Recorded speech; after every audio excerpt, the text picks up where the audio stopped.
నమస్కారం అండి. ఈరోజు నేను మామిడికాయ ముక్కల పచ్చడి, తాలింపు పచ్చడి చేయబోతున్నానండి.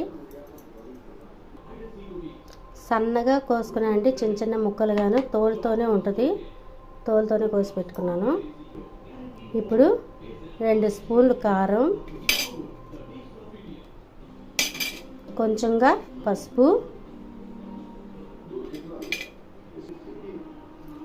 సరిపడా సాల్ట్ వేసుకుందామండి.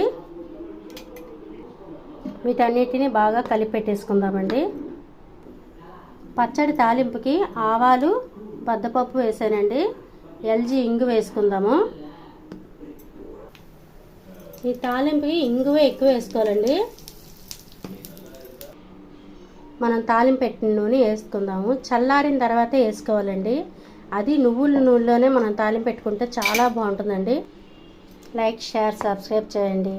Thank you.